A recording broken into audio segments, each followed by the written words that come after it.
All right there. Good evening, ladies and gentlemen. Hello. Can anybody hear me? Can somebody hear me? Got Just to make to sure. got to check the streaming fundamentals before you go too far. Yes. And of course, we've got a slight delay, I'm sure. Yeah. Audio is good, says John. All right, let me go ahead up to the top here. Sure. We are going to talk about Sparky's Meet and Greet here. And I have Bob from PK and W. So let me go ahead and go. Okay, so let me go ahead and go through the names here. We have Boxcar Jerry. We have Southwest Railroad. We have Martin from Life with Roscoe. We have James from Dundas Model Junction Railroad. John number 2, Schuylkill River Valley. Chuck Schreiber, welcome. Let me scroll down. Sparky's here, of course, that made this all happen. Let me see. Steve 87th is saying I'm an echo chamber. That could just be my room not having good audio surfaces. I don't know. Okay, yeah, it sounds that way. You are in an echoey room. Yes, we have Sparky 107, 107. I said that Nathan Delay's here, and we're going to add him in when he's ready. Joe Rader, Black Rock Central, welcome.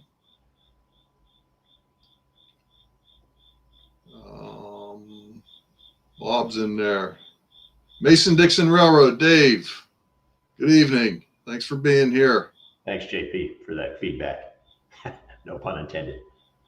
Let me get down the list here. Beaumont Hill Subdivision, thank you for joining. Steve 87 PSAP. He's here. Fantastic. Said Southwest. Yeah, I don't have the participants list to put up there. Thomas Grassi. Welcome. Okay, so I made it down to the bottom of the chat. So, yes, tonight we're going to talk about the Sparky's Meet and Greet in Canada. Absolutely fantastic time. I figured it was going to take me 8 hours to get there, so I planned ahead. And I thought, well, okay, if I get there at 2 o'clock in the afternoon, I'll leave myself a little bit of time. And with fog, traffic delays, road closures, accidents, it took me 12 hours. So anyhow, I was late for the Friday night things, and Bob was there for that. So I am going to turn this to Bob to talk about Friday night events, Bob. All right. Well, I will, and I'll ask, there's my screen. This was the itinerary. I don't know who prepared this, whether it was Floyd Robbins or Sparky himself. I don't know. But, and if Sparky is on, I have to echo Dave's comments. A huge thank you to you for pulling this together. I know it had its stressful aspects, getting the dining car full, and probably other things that you didn't let the rest of us know about. But it was just an incredible time. And the highlight, as usual, I think at such events, was the people and just getting to say hello and shake the hand and get pictures taken with people who have just been digital personalities up until then. And so it was really, really special. And in addition, as you can see from the itinerary here, there were a lot of, it was packed with substantive activities. And I do have a few pictures of Friday night, and you can see it started on Friday at 4 p.m. with a tour of the Ontario Southland Railway. Fortunately, my wife took some pictures, and I handed my cell phone to somebody to take a few candids, and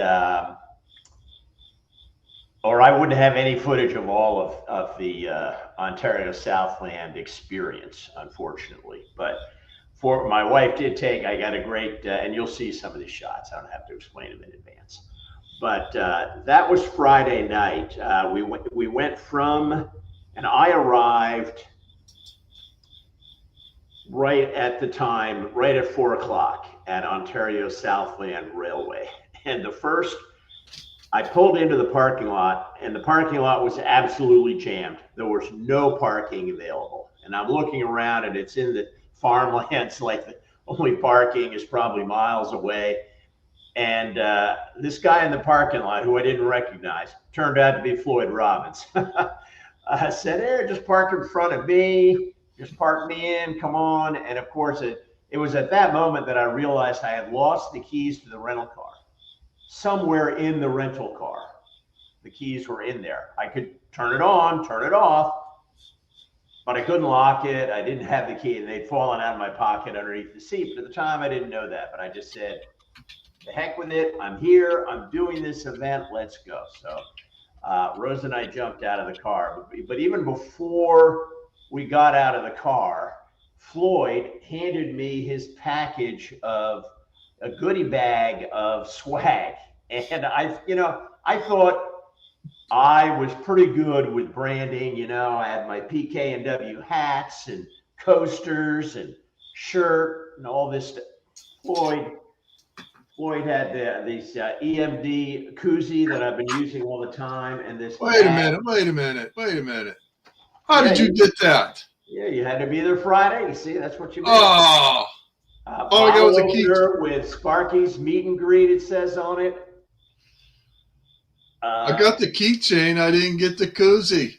Pins, stickers, all packaged up in a little bag. Floyd knocked it out of the park on swag. I'm just still in the parking lot. Everyone. And so that was really a great introduction. It was great to meet Floyd and to start this off. And so we went into these shops, and I'll show you some of the pictures that Rose took of the Ontario Southland. Hello, Nathan. How are you doing, sir? Hi, I'm good. Are you? Certainly one of the highlights of the trip was meeting Nathan face to face as well. So after, just so I can cover what happened on Friday, just to tick these things off. When we left the Ontario Southland Railway, we went to Otter Valley Railroad Hobbies in Tillsonburg, and it was maybe 20 kilometers or something away. It was close. And it's massive. I don't have a single picture of it, unfortunately, probably because I was in a shopping frenzy and not focusing. I don't know. But I did end up buying a few things from ITLA. And they were there. And they had a little table set up, and they were selling their wares. Apart from Otter Valley. In Otter Valley, I got to tell you, I don't think I've ever been in a model train store that big.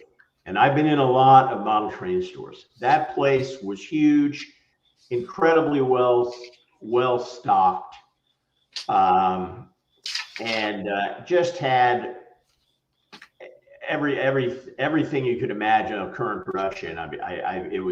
It was pretty overwhelming, frankly. And maybe that's why I didn't end up buying anything from them, but I did buy from ITLA, who were really nice people. So with that, I am going to see if I can. I'm going to have to. My pictures aren't exactly in order, so I'm going to have to scroll down here and get to my Otter Valley shots that I have. Okay, here we go. So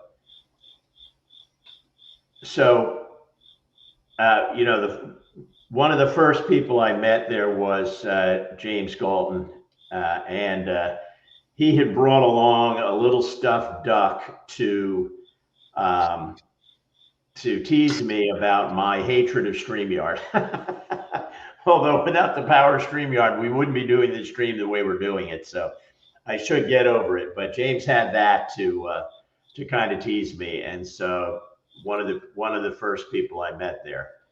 So one of the units they have. Let me see if I can get this to go larger. There we go. Oh, it's a movie actually. Oh, That didn't work. They had I don't know if this was what kind of a unit this was, E unit, F unit. Somebody there who was there, who's in the chat, can probably tell us what this was. And it's now that I'm looking at it, what is that unit in front of the locomotive, Dave or Nathan? Do you guys know what that is? Looks like some kind of track maintenance thing. Yeah, like That's what I was thinking. Keeping track in gauge or something. That's kind of crazy looking. And it looks like it's hooked up to the wall. Yeah. So there was. All right. Let me see if I can. All right. There we go. So I can get to the next picture.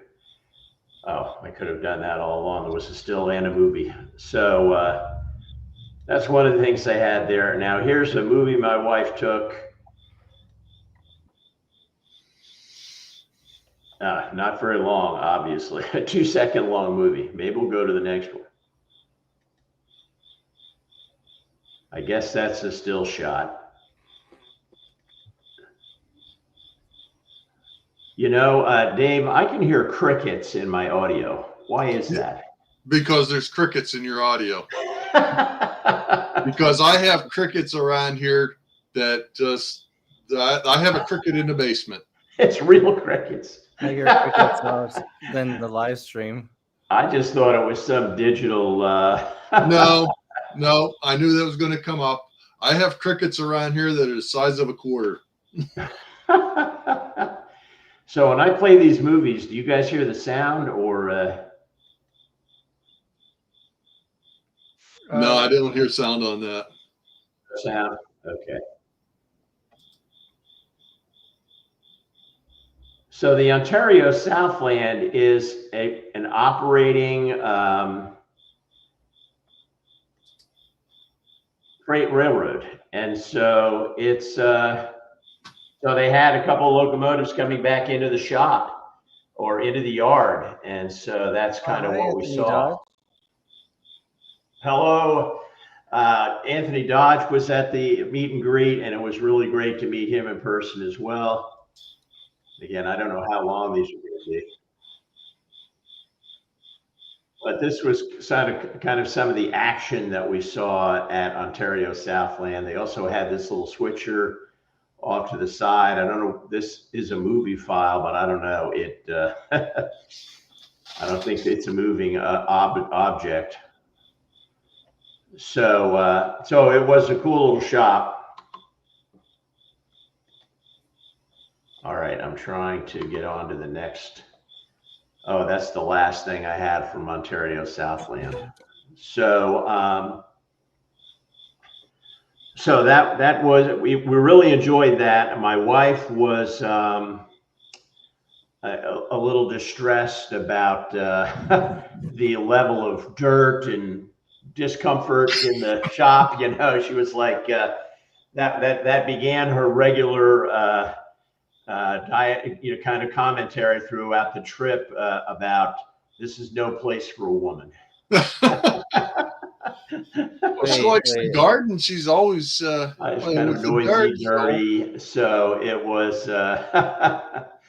So that's what it was. But there was, as you could see, like behind James and I, there was a lot of this. Ontario, Hamilton, and Buffalo equipment and that color scheme there was a lot of that. So for people who were into that particular line, that was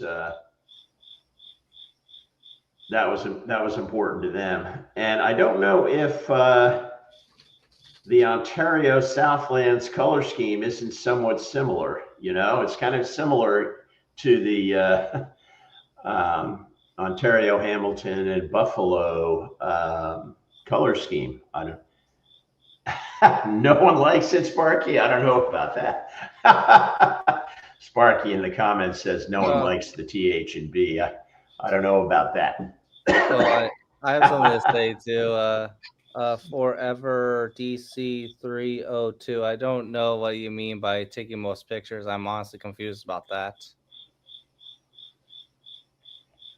So Nathan, do you have any shots of the trip to? No, you weren't there. You were No, with he me. wasn't there either. So, yeah. He I was was with with Steve me, and Tech late the whole as time. usual. And that's okay. We're at minute 15, and we need to move on to the next stuff. And as I said, unfortunately, I don't have any pictures of the Otter Valley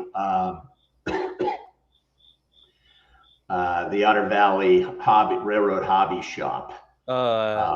Unfortunately, so You did take me to Bernard's, Bob. yes, yeah, we did. We'll get to that. We're trying to do these in chrono order here. Right. So, so the next thing, I don't know, are these your pictures, Nathan, or is this your, Dave? No, this is from me. Okay, so, and just to tell the story here of how I lost all my photographs. I'm in this, I guess it's the BX Tower, it's called, right? And suddenly I see Dave and Nathan. And I get so excited about seeing Dave and Nathan that I screw up the camera settings and I reformat my memory card when I see these guys. And so I don't have any pictures until after the BX Tower. So whatever you have. So this is Saturday morning. We went out to St. Thomas to the Elgin County Railway Museum, the Depot building, and this tower. Yes. This was pretty exciting. I'm glad I got to see that. That was one thing that I was really interested in seeing. And so it doesn't look like much from here. Let me go back one photo. This is the inside of it. And actually, we're talking about a switching tower. And I don't know if anybody who was on last year's meet and greet, they had a boxcar at the Reading Railroad Museum. And inside that boxcar, if you remember, was like a bench or a workstation that looked like NASA or something with all that. And all that was electronic and so forth. And they said switching tower, and that's kind of the thing that I was expecting. So when I came in, and you'll see on the left there, the top left, all those levers and handles, all those switches are being mechanically operated, which kind of, I don't know, that's not what I expected. But I mean, I guess maybe Sparky could tell me how old this is. I don't remember. So each one of those levers has a cable that runs down through it like a piece of conduit, down the side of the building and out to each switch. So that kind of blew me away. That was interesting. And I got to tell you, I do like old furniture, and I was distracted by that desk that's there. Well, yeah, I think it moves actually solid rods, right? There's like a transmission that down in the basement of the tower itself that turns motion one way of the lever into a motion of a solid rod that runs out to this actual switch itself. And there were actually switches, those windows up there to the left. I think that might be MTA Chris, and on the Sparky, kind of to Sparky's side there, you could see some of the rods running out, and it was, and this tower controlled a large yard and a lot of tracks in the town of St. Thomas. And I don't know, I think they told us this, and I know you, Dave, you and Nathan kind of rushed through the museum. You weren't with the group at the museum, I don't think. So I don't know. No, we missed that. Got the story of this first, and then went back to the museum. But they said that the New York Central discovered that because the route between New York and Chicago was very busy with passenger traffic, and they discovered that the route through St. Thomas, north of the Great Lakes, instead of running south through the United States, but to run north through Canada, was like 30 or 40 miles shorter. And so that's right. That would actually save, important passengers taking these trips like 45 minutes to an hour probably. And so St. Thomas was therefore a huge area for rail traffic, and they had it was like 100 trains a day at some point or something like. I mean, it was just a massive amount of traffic going through St. Thomas. And so this depot building that we saw, I'm sure, I don't remember if they told us what the museum building itself was, but it's right close to the track area in an old building. So it must have been part of the railroad infrastructure. And this VX Tower were all related to this massive railroad industry complex, very, very busy. So it was super cool. Super cool. Nathan, did you have any comments on that switch tower? I honestly thought I would never see something like that. I know like there were some in England, but seeing one in person made it completely awesome. And I think what we didn't talk about was there was a garden that had some part of the switch parts at the rods, but that's about it. Yeah, that was interesting. I don't know what like most of the track has been ripped up. Yeah, I'm not sure what the garden was about, but yeah. It's just amazing though, as you pointed out, Dave, at the beginning when you were talking about the tower, what was done with mechanical engineering. There was nothing electrical here. This was purely mechanics. That's what impressed me when I saw that. Wow, incredible. Okay, and how do you remember which lever controls what? It's bad enough. I guess when you have it all electronic and you have switches on a desk. Well, actually, if I go, just think of the pressure if you were the person or persons up there. If you see this. Like here, so you have kind of a layout there. And some idea of what's going on, and that's how the electronic switches work. But if you don't have that, yeah, crazy. Yeah, it was really cool. And it was just kind of amazing to be able to put yourself in the shoes of a railwayman back then and what they had to do in the environment that they worked. Who is that guy? I took that picture. Yes, I had Nathan take that. Yeah, so again, I got to come in there after the fact, and so I only had a couple minutes to run in and just quickly snap a couple of pictures. But yeah, this kind of blew me away. I mean, you see the size of those wheels on there, and I'm sorry, we were going to look that up, weren't we, Bob? Find out. I did. I sent you. I sent you a link to it. It's a Hudson.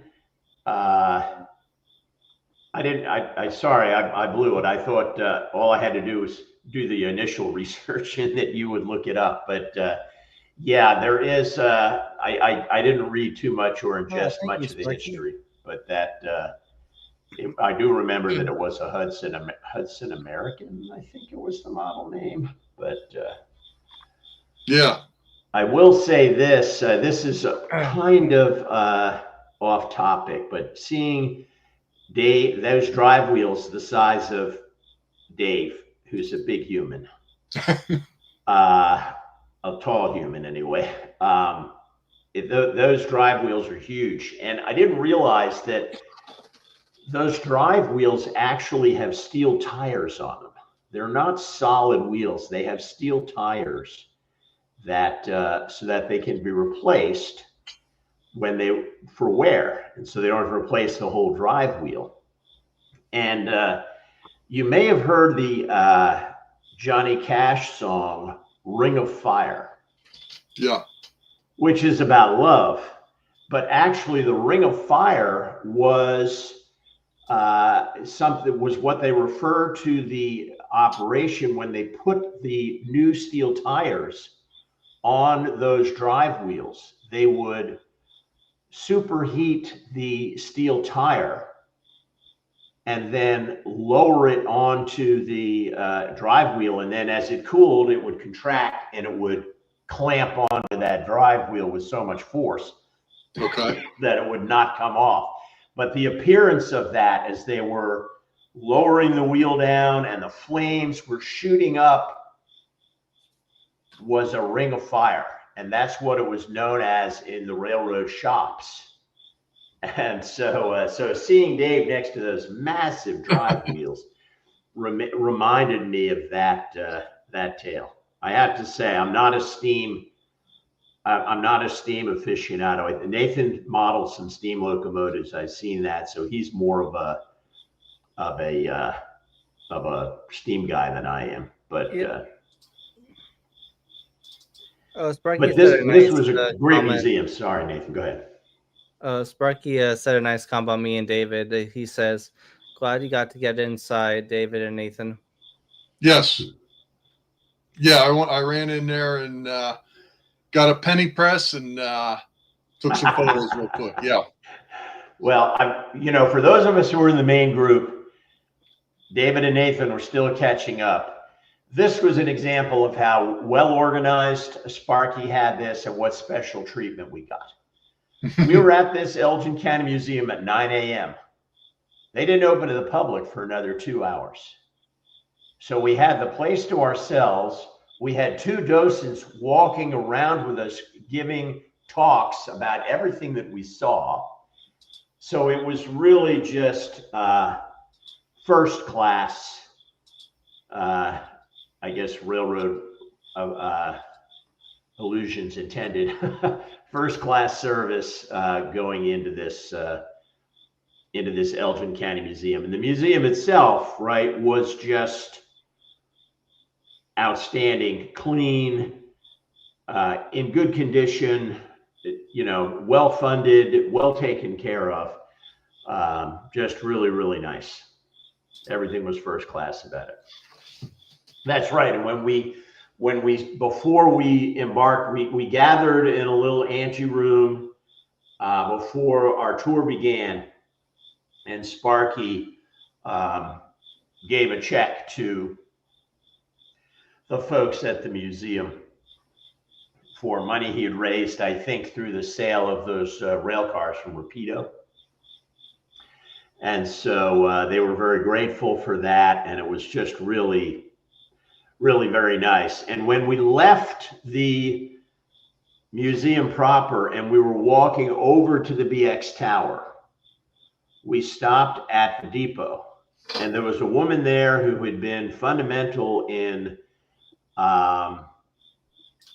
yes, you do get it done, Sparky. I'm convinced of that. I see that. You set the standard for meet and greets as far as I'm concerned. And she went over the history of the depot building itself, the bad condition it was in when it was taken over, what they're doing with it now.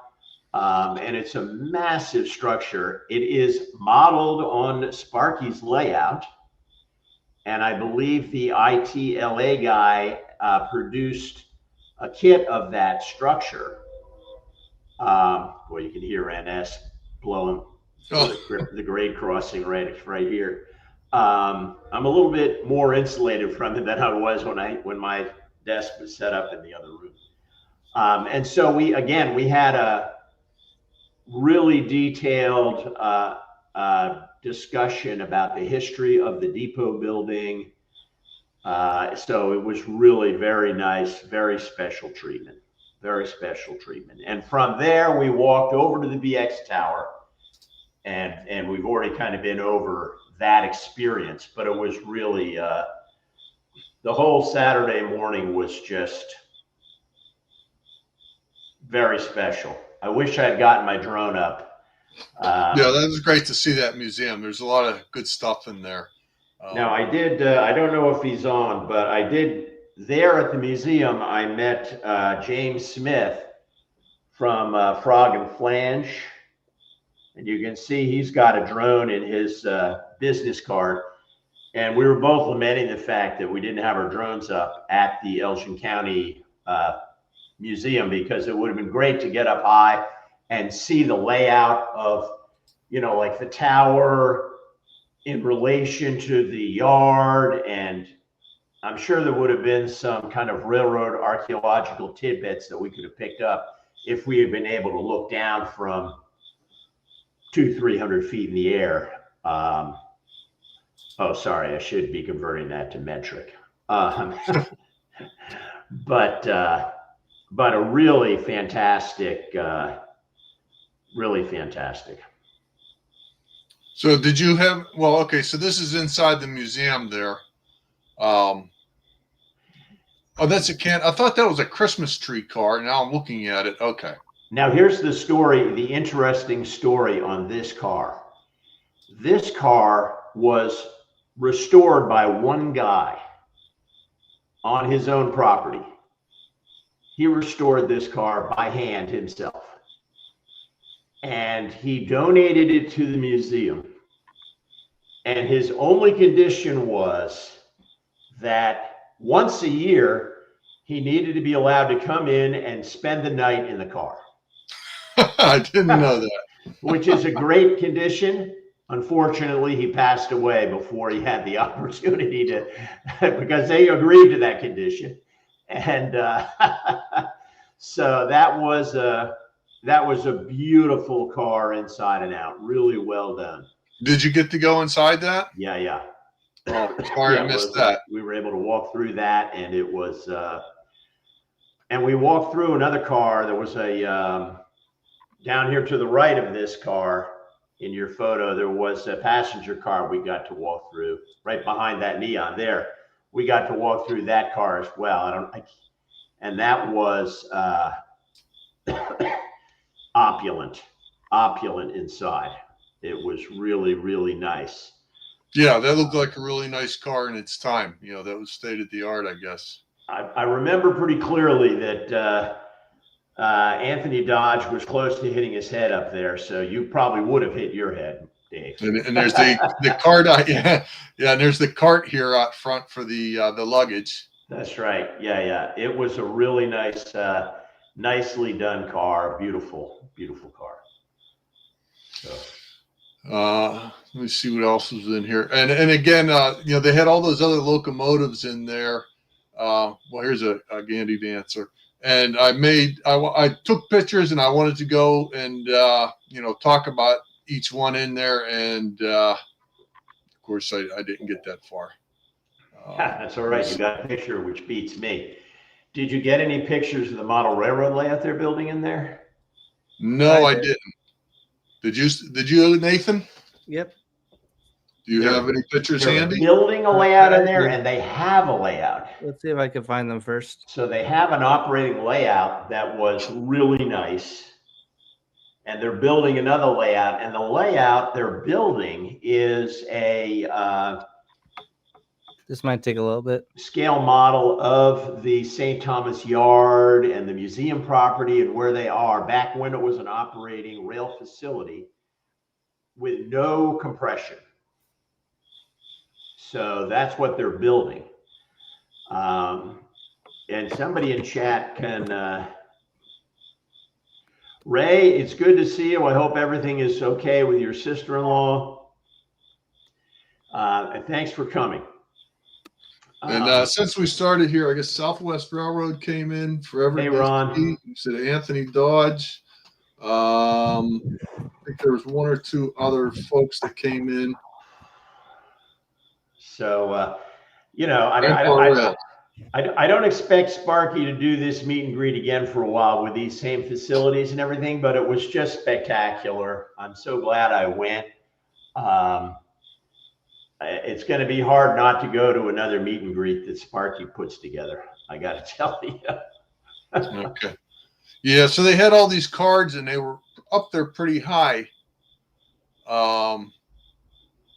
Boy, and I can't even read that. Yeah. I wanted to go and look at those and then, you know, make slides with them or something, but no, this is fine. There's a lot of, good stuff here.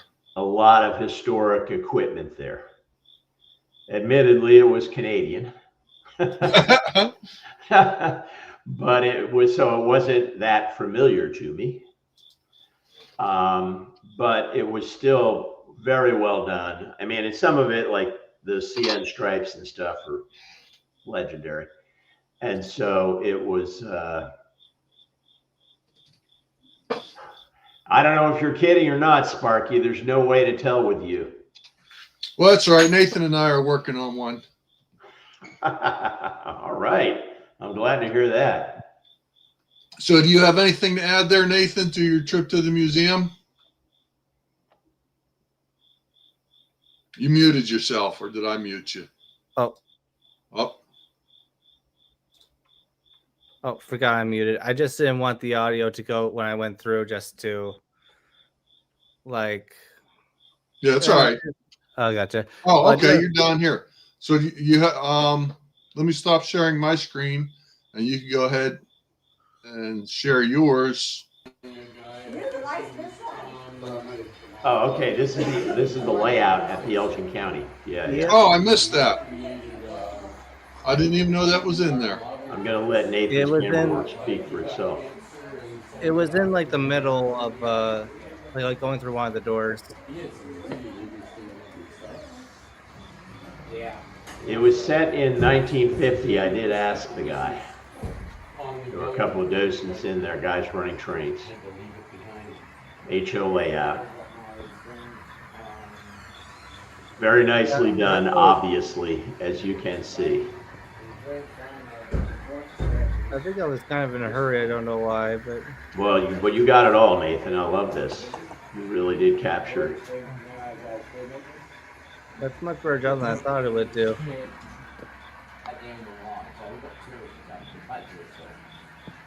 As you can see, there's an incline in there.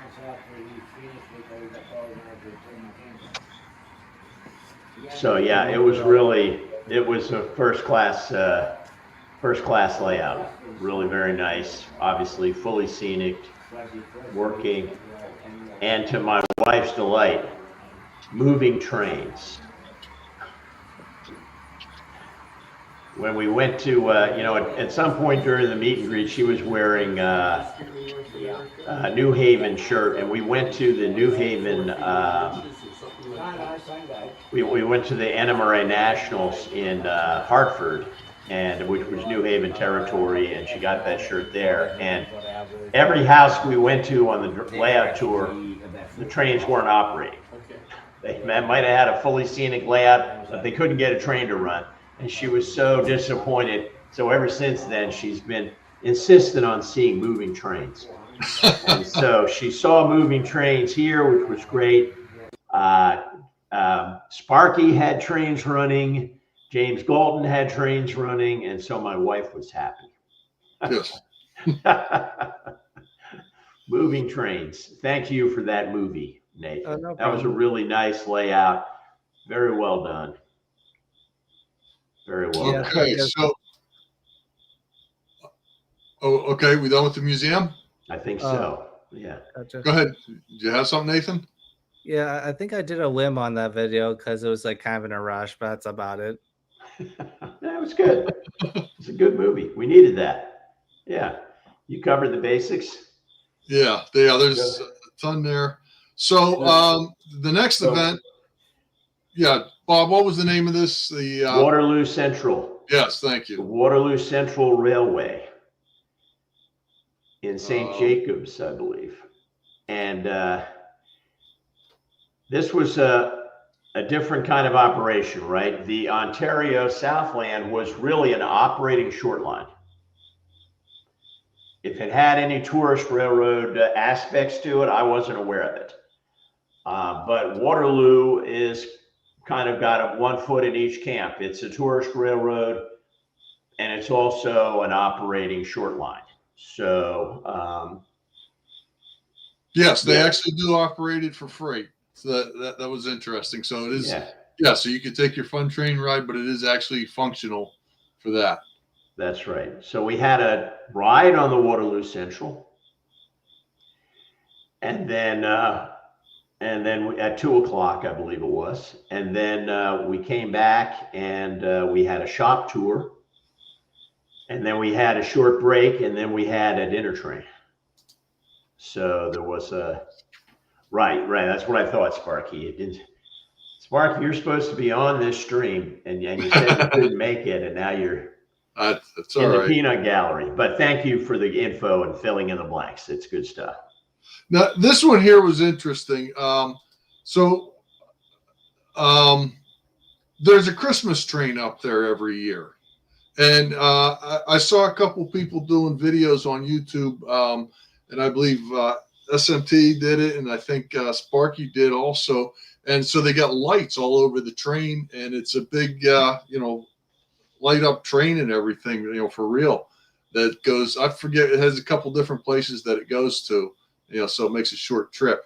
But yeah, so that's the caboose that they use for that train.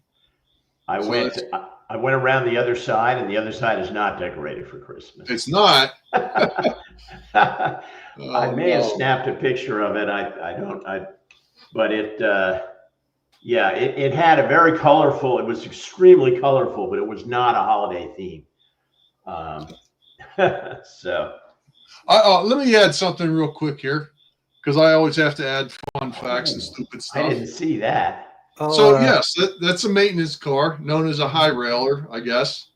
And I said, well, what's going on here? Because if you've never seen one up close, you've never seen it. So basically, those wheels underneath are nothing more than a guide, and it uses the power, the tires on the track to power it.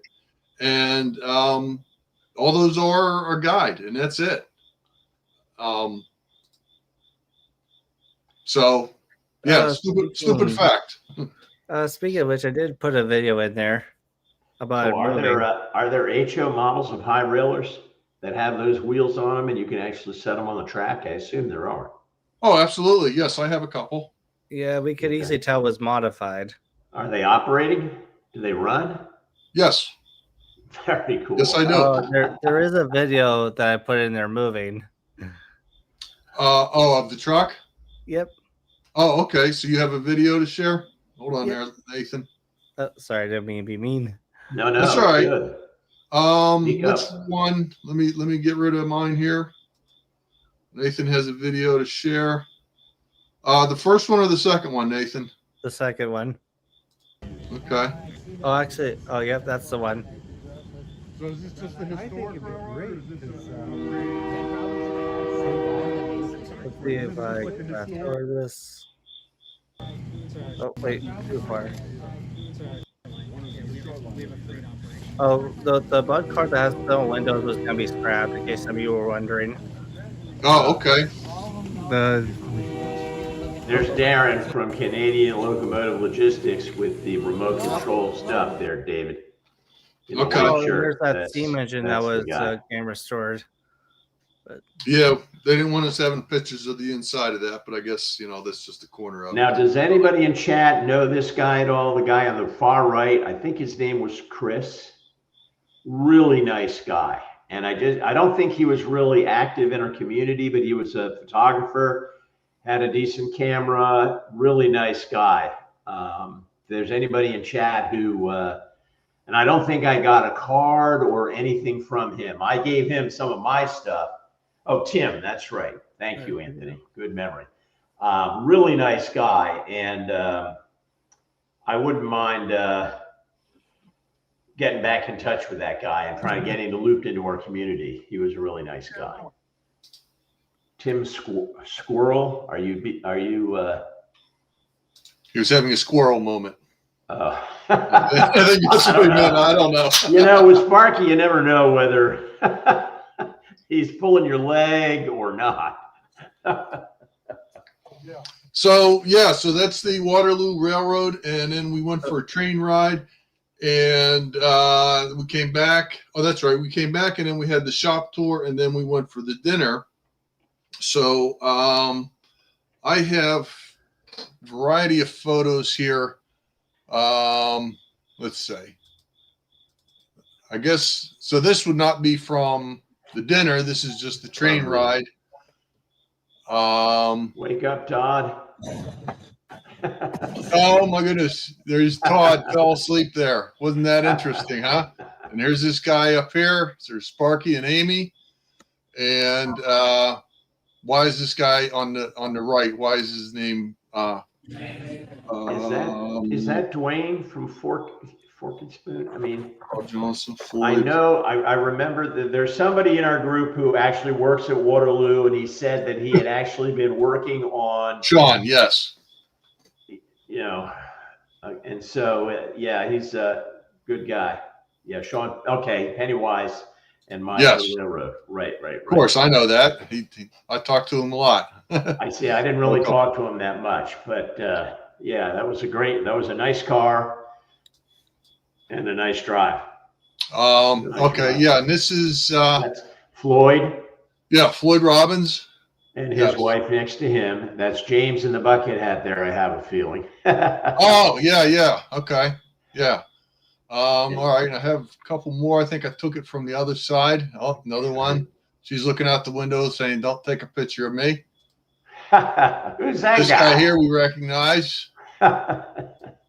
Okay, yeah. So I went to the other end, and that is Chris. MTA, Chris, yep. This guy here. Now this is Victor, am I right? Is he the one that I had dinner with? Hey, Floyd. Hey, I see yes, Floyd good evening, just Floyd. joined the chat. How are you doing, Floyd? We've been talking about you, buddy. And the fellow on the left here in the white shirt. I've met him twice. I should know Yeah. his name. I'm sorry. He was at Sparky's Meet and Greet. I mean, he was just obviously Sparky's Meet, but he was at Ray's at Timonium last year. Yeah. Um, Okay, Frank Nair. Okay, yes. Oh, that's right. That's right. I did talk to Frank a bit more during this trip and his wife. And Chris is looking happy there now that I zoomed in. Chris is a great guy, and I had a great talk with him before the dinner train, before we got on the dinner train, and heard about his layout. Really great guy. Great to put our food. Put a face with a name there, so to speak. This was, I think me and Dave have been in bug cars before, like Ready Northern, but the difference between the one Ready Northern and the bug cars we just rode on for this YouTube meet and greet is, I don't think the bug cars were not powered. Like, in Canada, yeah, I think so, because it's a rare thing to have them running. Oh, that was okay. That's a great picture. He was super knowledgeable. This is the gentleman who gave us the discussion in the shop. Yeah. And obviously kind of one of the big wheels, and super knowledgeable and really proud of what they're doing at the railroad. It just came through in shining colors, so it was really good. Okay, we got to move it along here a little bit. Yep, keep going. Yeah. So yeah, there was dinner. We know that guy. That's Sparky Shed. Okay, hold on. Let me get out of that. And if you were on the tour and you were in the dining car, I have a picture of you. I went through the dining car and took pictures of everyone at dinner. Okay, well, go ahead. I did give a link to Sparky to share with people. I don't think he did, but I have a shareable link, and you can get into my G Drive and copy down the picture of you and your party. Now, admittedly, some of my shots, people had their mouths open, putting a fork in their face, but I did get a picture of everybody at the dinner. Did you,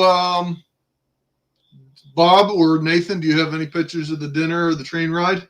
I think we need to, we've only got 10 minutes and we've still got Sparky's Train Shed, Bernard, the Rail Fanning Adventure, and Little Canada. I think we probably need to move it along if we want to finish up anywhere near on time. Okay. Go ahead, Nathan. Oh, sorry. So it'll take me a minute or two to find the exact one that I thought I would share. While Nathan's looking, I'll say that Rose and I ate dinner with Trackside Mike and his wife, and boy, I think Helen is her name. And boy, did we hit it off and just had a fantastic time with them, getting to know them. Great people, obviously. Trackside Mike is fantastic. And yeah, as a matter of fact, I knew that this was going to take more than an hour. I promise you, we're probably going to be going at least an extra half an hour, at least 9:30. Okay, all right. So just I know we're going to go long. Yes, yeah. Well, And I have to say, while Todd is on, we haven't gotten to this point in the chronology of events yet, but I walked back to Bernard's shop from the bridge where we were doing our rail fanning. And that was one of the highlights of my trip, getting to know Todd on that walk back. That's the kind of unexpected Hey, moment. Frank, can you please come up here? All right. can you please come up here? This is Sparky being acknowledged during the train ride, during the dinner, for all the work he did putting it together by Artie, who had a gift for him. Is that the train or how many drinks? Fantastic. Hey, but I did just turn up.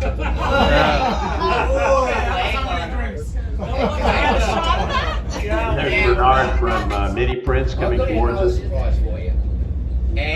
I could this video probably shows the. I was gonna show the train he got, but Oh, well, that was the end of the video, I think. Or did oh you? no, it wasn't. Oh, it wasn't. Oh, you wanted to show the actual train that he got. I'm sorry, I thought you dropped the video. There we go. There we go. Yes, and there's Artie also. Yes. Everybody's that's Yeah. in Australia is going around the country as a gift. Nice. Very nice. Very nice. That's an Australian model. Yep. Yes, Artie was there in full throat, long wig. He had his whole bucket hat and long wig when I first saw him there. And Rose was, of course, shocked at his appearance. Thanks, Todd. It was great getting to know you as well. I got to say, Mr. Rapido himself, in my view. Was there more to that, Nathan, or are you finished with that? That was about it. I don't want to talk just in case I'm interrupting. Oh, that's all right. I didn't know if there was anything else We've important. got on video there. sharing. Yeah. Okay. That's all right. Go ahead, Bob. Did you have any pictures or anything to share from the dinner or the train ride? Yes, I have all my shots of Okay. folks, Bob has the floor. all right, now I don't know that I can make that any larger for you guys. My monitor is on the vertical, as you can see. So this is Rose and Trackside Mike's wife. Again, I believe her name was Helen. I could be getting that wrong. I apologize. There's Darren and the gentleman next to him. I don't know, but you can see in the background Todd. There's Artie, James Galton. I've got to say the meal was delicious. Oh, hi, Ray. There's Chris MTA. There's Bernard and his wife. I don't know who these two yahoos are. Somebody let them into the dinner. I don't know how that happened, but those guys were there. Somebody tell me who I was sitting with there. I believe his name was Victor, and I can't remember his wife's name. I think it was like Bernice or something. Toy Man, and he's got a RWC Toy Man shirt on. Is that his channel? I don't know. It was great talking to him. But yeah. Who's that? Oh, okay. It's Forever DC there. Those were, I think, the women at that table. Let's see what Sorry, I didn't get names and serial numbers of everybody I shot a picture of. There's RWC Toyman. I'm Floyd sorry. Go and ahead. his wife, Sparky. This is the guy from ITLA. This gentleman here.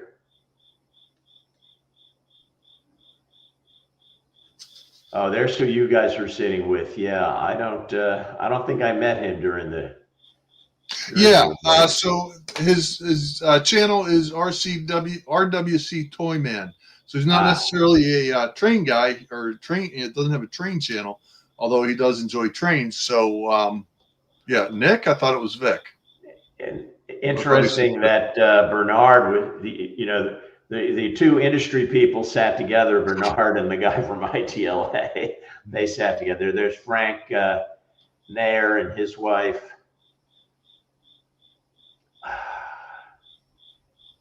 And that's Sean from Pennywise on the left, right? And the guy on the right with the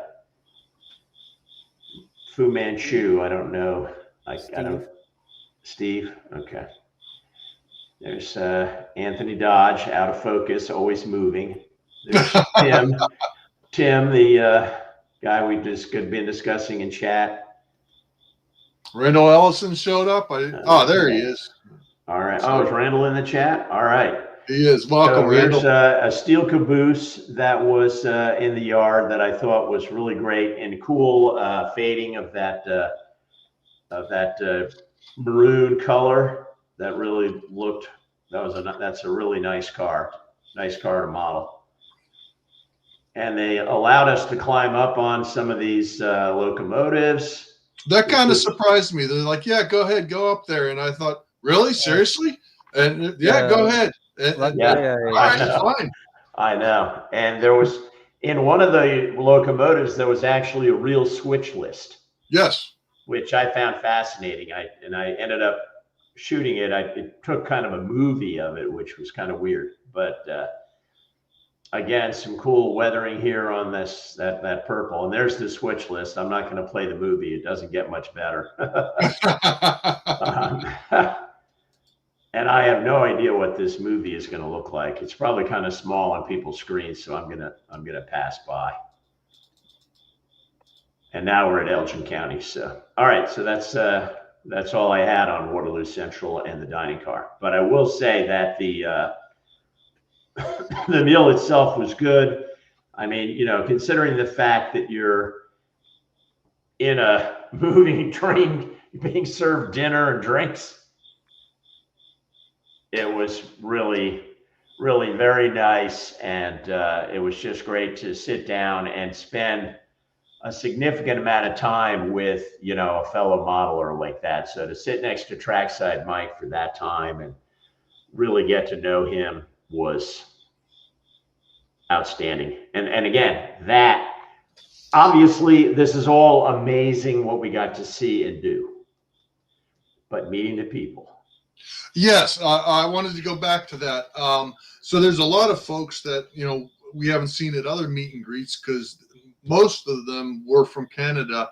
I guess, Bob, you and me and Nathan are the ones that came from the States, and I don't remember who else. Anthony Dodge. Chris, model train aficionado, came from New York. Okay, I wasn't sure. Finger Lakes region. Here's one of my favorite. Speaking of people, this was a shot taken to the Elgin County Museum on my cell phone, so I actually have a picture of it. But this is me with Floyd and Todd. Oh yeah, and the Boxcar Jerry on there. What it's all about. I had the Boxcar Jerry shirt on, and people asked twice about the Boxcar Jerry shirt who were not affiliated. Uh-oh. Did Bob freeze or did we all freeze? I think it's just Bob. It's just Bob? Why. Okay, fine. Well, he'll catch up or something. A couple minutes. But I guess when he comes back, okay, there he is. Yeah, I don't know what happened to that. I think I may have elbowed the space bar on my keyboard, and it freaked out. So that's really all I mean. No, I have to say, yeah, it was fantastic meeting everybody. And, you know, a lot of folks, like I said, that haven't come down to the States before. I just have to say, you know, there's like Todd Armstrong I never met before. Anthony Dodge I never met in person, but he's from the States also. Trackside Mike. Scott's Rails, who is not from Britain. He is he's Scottish, so don't make that mistake. Floyd Robbins, Nick and his wife. And I tell you what, when I got to Sparky's, we had a lot of conversation about different projects and things, and a lot of folks saying, hey, you know, I enjoyed this video or that video, and when are you going to do a video on this? And a couple of folks that had ideas. Todd Armstrong has an idea of a project on lighting, and he said, hey, we'll have to get together and talk about that. And, you know, Artie had some ideas on Arduino and different things like that. And I said, sure, let's get together. We can, work on some projects. And so, I mean, that part of it was really encouraging and exciting to meet people and, just talk up front about things that they were working on and that kind of stuff. So, yeah. And Nathan, did you meet anybody in particular that you had wanted to meet and didn't, or haven't met before? Let's see. I would say the opposite. Like, there's Artie. I want to meet for a long time, and I got the chance. Oh well, there is some people from England, like Digger Evans. Mostly people from England, but someday we'll love to go there. Like and Calvert Films, Lori, but a bunch of other people from England. Basically, that's all I can think of. Mm-hmm. Okay. Well, yeah, it was. Like when I you said, said it was the opposite, Nathan, I thought you met somebody who you didn't want to meet. Oh no, I didn't mention it like that. Oops. I was wondering where he was going. He was hoping to meet a couple other people. Have you met Artie? There were just so many people there who I hadn't met before. No, that's literally the first time. Okay, that's the second time I met Artie. Very cheerful guy.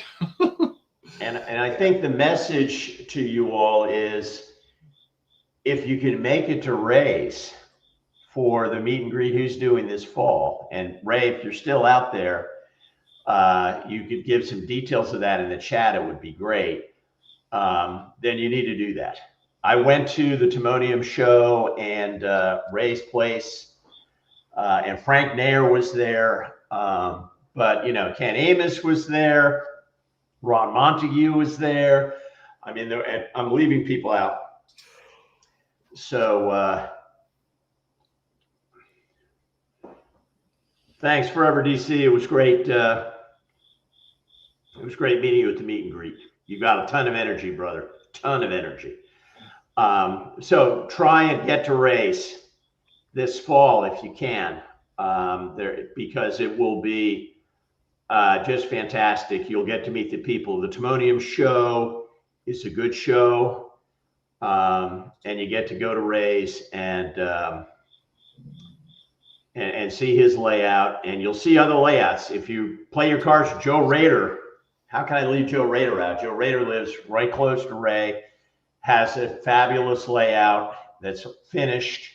He's an incredible craftsman, and so you might get to see Joe's layout. So there's just there's operating layout, modular layouts at the Timonium show, in addition to the show itself. And it's a great time of year in the fall to be in the Maryland area. It's beautiful. So it's a good time to go. So there we go. Yeah, and Anthony, There's the details Ray just put in the chat. Don't miss that opportunity. I urge you. I'll probably be there. I haven't broken that news to my wife yet, because I've already told her I'm going to the Trackside Mike's doing a thing on November 1st in Deschler, Ohio, and I've told her I'm going to that. And that's probably like the next weekend. So I don't know whether I can get 2 weekends in a row. Yeah, Anthony Dodge, it was great to meet you also. And I agree, John. It was nice to meet you. It was really awesome. I do mean that for you in a good way. On there, look, Ray's got the Baltimore Streetcar Museum on the agenda for his meet and greet, so it's not just going to be about the Timonium show, although would be enough. I think we missed one about the Anthony Dodge. Yep, that one. Yeah, Scott Rail. Oh, I thought his name was Scott. He's Scottish. But I thought, okay, his name is Dave, but Scott Rails and he's Scottish. I don't remember meeting Dave. Yeah, I would remember that accent. He was taking videos of everything. Anthony, I do want to say one thing. It was really fun talking with you. Like I know a lot of people are what they say they are, and I think that's why I like the two meet and greets, because as long as you stay true to yourself, it's like you're legit. Yes, a lot of good people. True enough. True enough. So All right. so that was that. Do we let's see. Did you, Bob, did you get to visit Sparky's place? I did. Okay. I did, and I've got some a few Got it. pictures and movies here, some of which were taken by my wife. Okay, I'm going to share one or two pictures here of All right, Sparky's go ahead. shed, Go and for then it. I'll leave it open to you. Well, Nathan may have some shots too from. Yeah, I know Nathan does. So yeah, here's proof that I was actually at Sparky's shed. Okay, there's That's actually Sprite House does look like that behind David's model. That is so very- yeah, that's the model of Sparky's house that Vinny made, and there's my 3D print there of I think that was made by Mark at Stew Structures. yes. Real quick. Yeah. Yeah, that was a high on my list of things to get a shot of. Was that the model that had been made of Sparky's house? So yeah, Sparky, I went in there and I took some pictures real quick, and I was in there and he says, "So what do you think? What's your favorite?" And I said, "Well, this is just, the whole thing, for the size of it, you don't get a full grasp of it until you're in there. And it is pretty gigantic. And I just appreciated the whole thing. There's some neat parts in here, and there's Nathan enjoying it. I'll get back to him. There's the hotel at the bottom. That's a Plasticville classic. Here. This one here. That's kind of entertaining. But what did I want to show? There's okay. This is the model that Sparky built of the St. Thomas Railway. Yeah, the Museum. depot that we got the yeah. Here's the part. This is kind of what I liked about Sparky's, this town here that he's working on. It's just neat. There's a lot going on in there, and if you look over top of the, I could when you're standing there, you can see over top of it. There's a lot going on in there, and it's fun to look at. So I enjoyed that. Even the Hooters, that's cool to visit that. Yeah. So I think that's the same area. Some more houses and things. He humbly said, "I'm working on it." I said, "Well, everybody's working on their layout, so there's always, stuff to work on. Something to be done." Yep. Something to be done. Yeah, here. So again, you could see, a lot going on here. But I like the city backdrop. It tied things together. It was a really nice corner. A really nice corner. Well, here's the Sparky car that I got him. Yeah, the Sparky Spark Plug car. Hopefully I got this picture here. Remind me again, what's the story behind that 3D print of you? Did you print that out?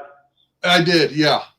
Yeah. Did you get yourself scanned somewhere, or how did you? I did. Yeah, that was a long time ago. I had that done.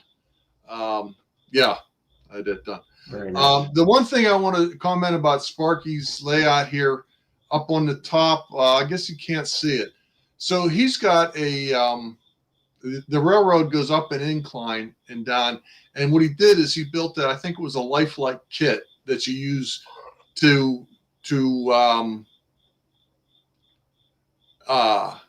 make a figure eight.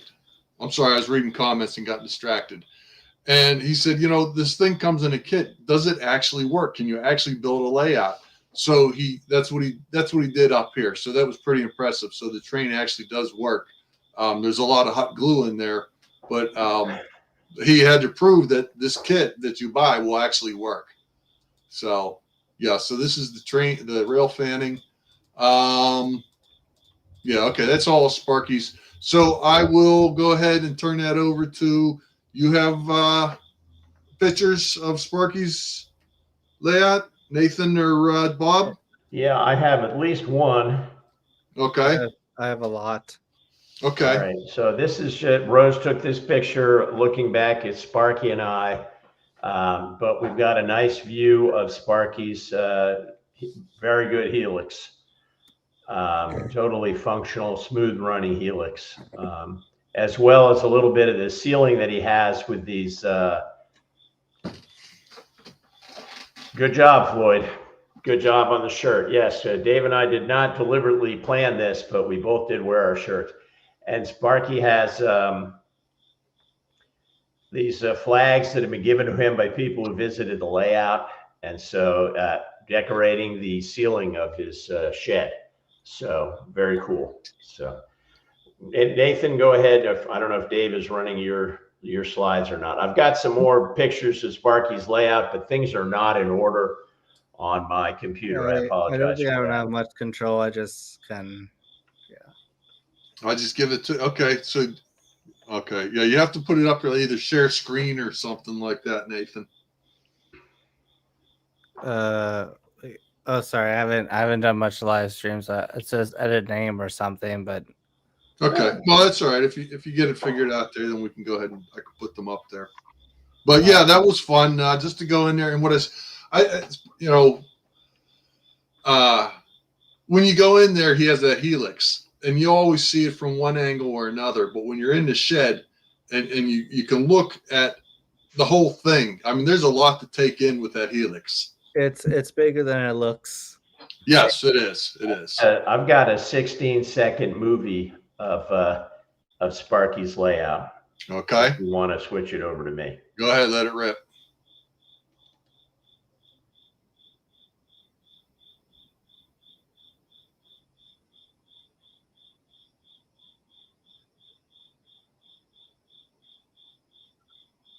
Okay, so there are a lot of people in there. See 3 levels and some really nice modeling there as well, you know. So not just and I think I might have a still image. It's probably again of that no, that's see what I mean about things not being in order. Oh yeah, I wanted to get a shot of that model that Mark had made of Sparky's house. So like you, Dave, I was enamored with that corner.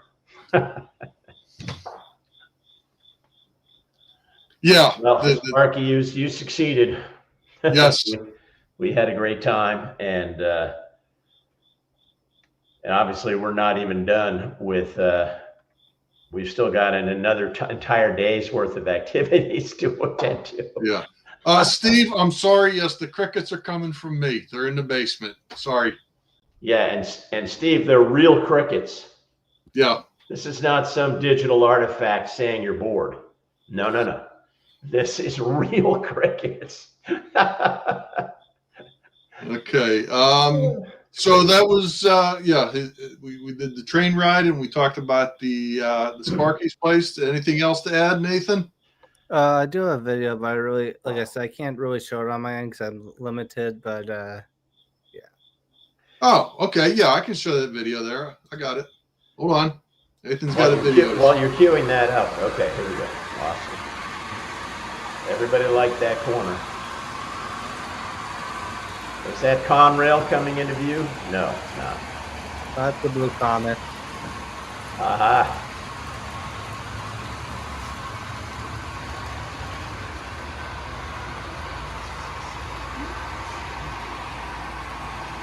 Nice name.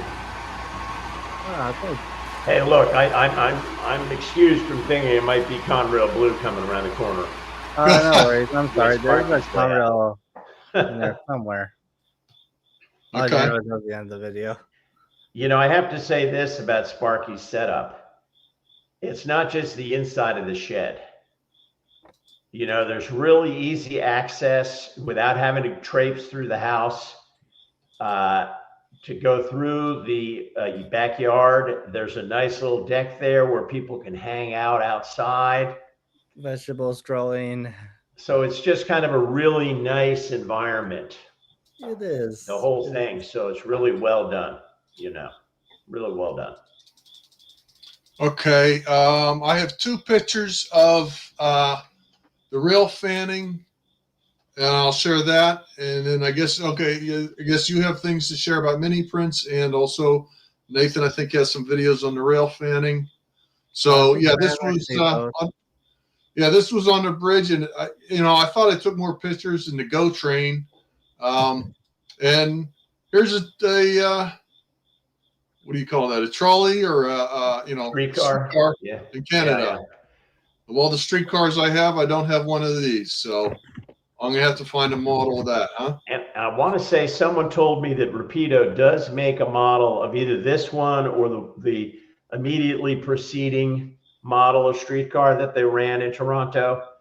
And so there is a model available somewhere, Dave, if you really have to have it.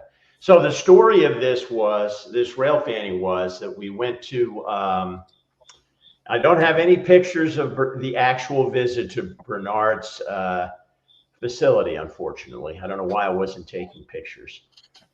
But, Bernard, who runs Mini Prints, invited us to come over there. He had coffee and donuts for us, and we got to see his print farm and where all the magic happens making mini prints. And so that was really nice of Bernard to do that. And he had a little going away gift for us when we went out the door, and I have to find mine. I know that inside it was a Sparky Mini-Me, HO scale Sparky, I think, and I there may found have been some stickers or something. Aha, Dave's got the Sparky figure right there. I can't remember what else was in that little packet, but from Bernard's, we were going to walk to this railroad bridge not too far away. Turned out to be a little Yeah, we further were than supposed to thought. see Via at the time.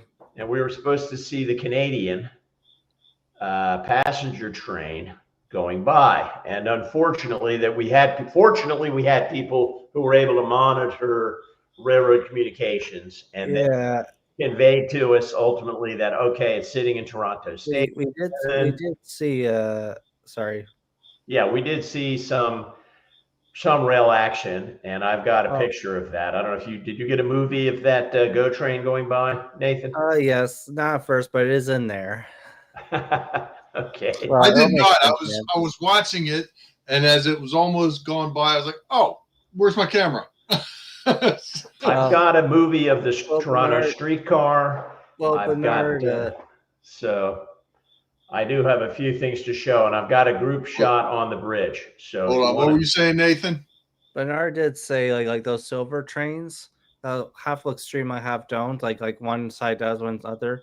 He said those were made in Japan, which I thought were pretty interesting. Like they were in the background, but they weren't really close like the GO train. But I did film those a lot. I'm thinking I never seen those before. That's really interesting. I don't see stuff from Japan that often, or not at all. But yeah.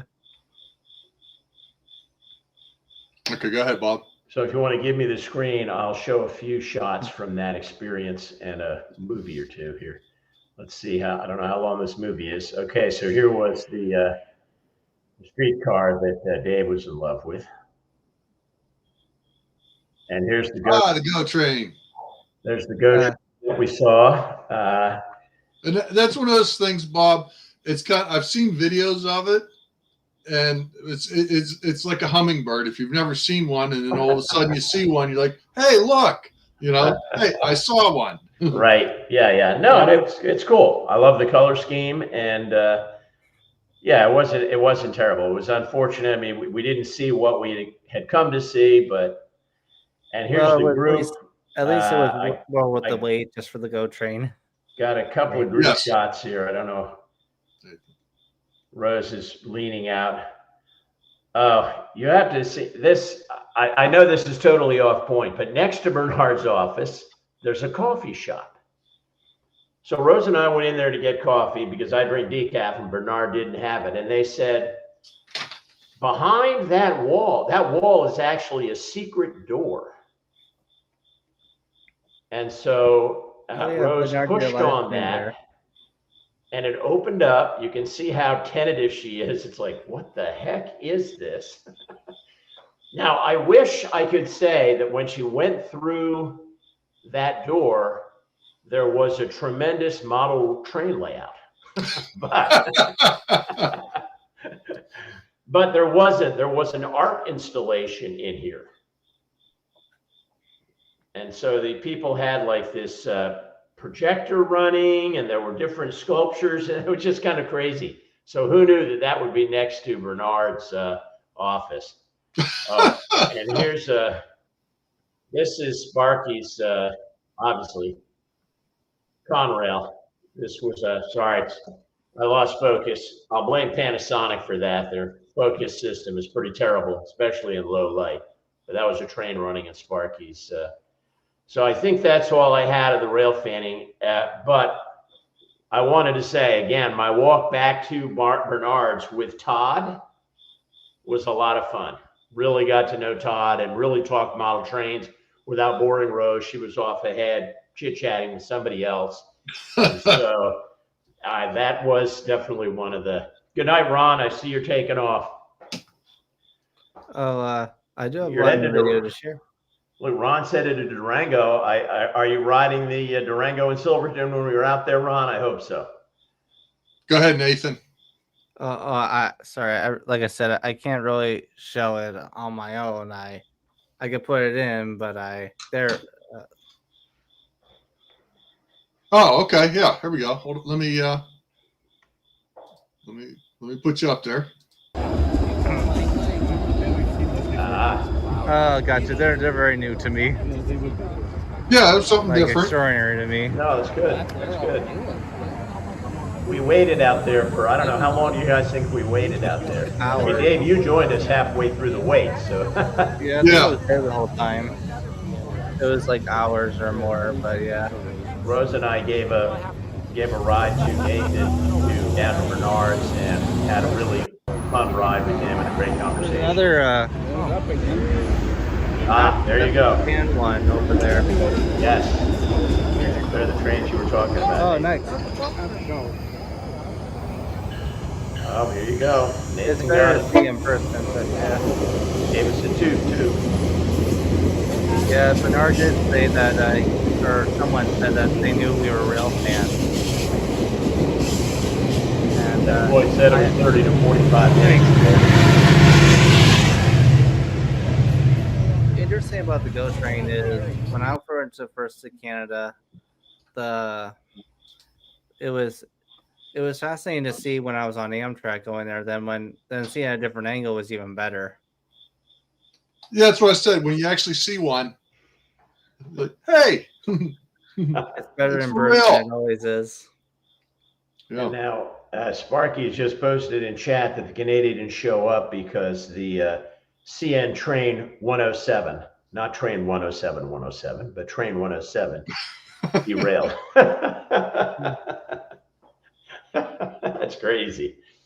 That's crazy. But it was still fun to be outside, trackside. We saw some rail action, a lot of rail very action, sunny. streetcars. It was good. It was a good even though it didn't come off perfectly, True. it was still a lot of fun. It was still a lot of fun. Oh, yeah.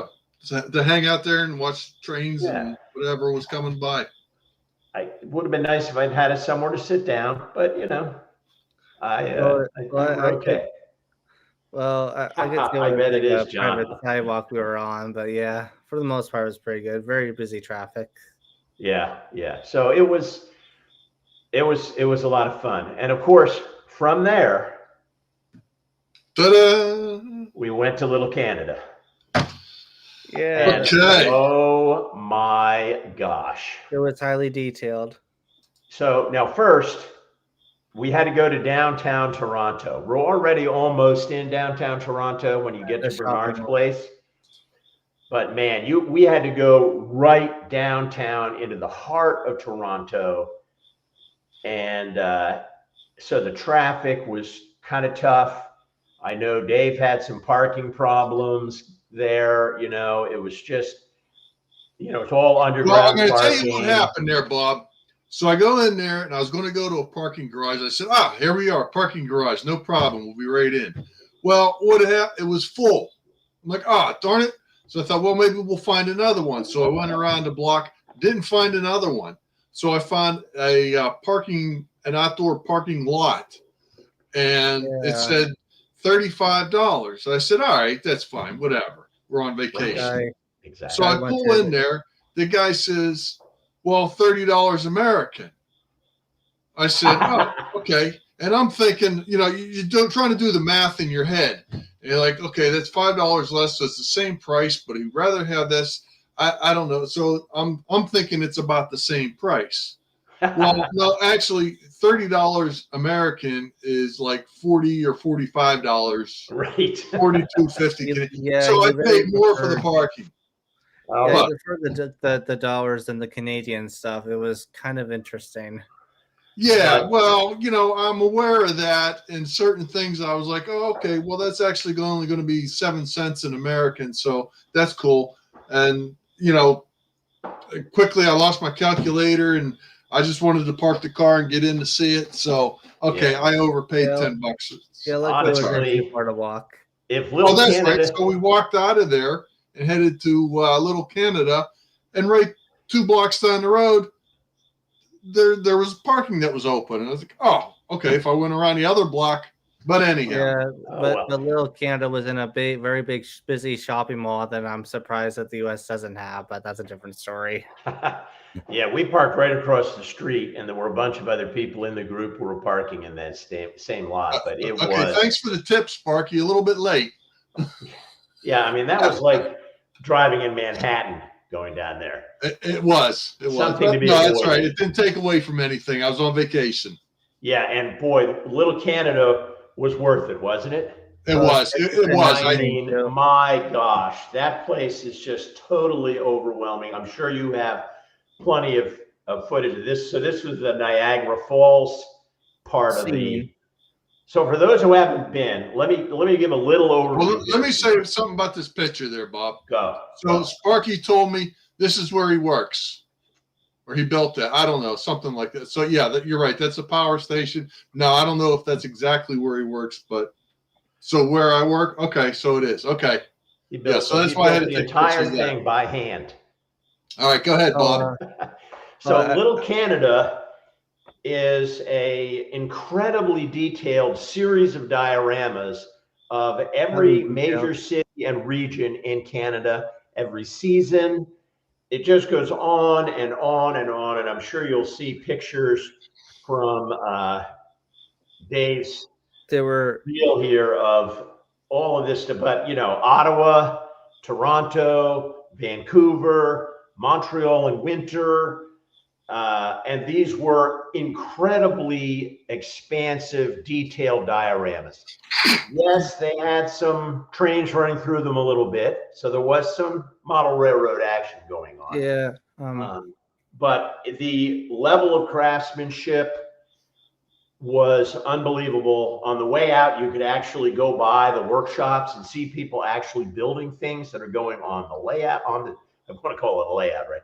But onto the dioramas. But it's just incredible. When you come into the place, you come down this long escalator, and you're immediately you're on the Canadian side of Niagara Falls. They've simulated the falls with this LED light display. I'm sure they've got a picture of that. And that whole strip area, I can't remember what they call it, on the Canadian side of the falls is there. And for those of you who haven't been on both sides and this is my first time on the Canadian side of Niagara Falls. I tried to go during the pandemic and the border was closed. But the American side of the falls, you're right by the river, and it's really intimidating with all that water rushing by, but the water is going away from you and going over the edge. So unless you take maybe the missed boat from the American side, you really don't get to step back and see the falls.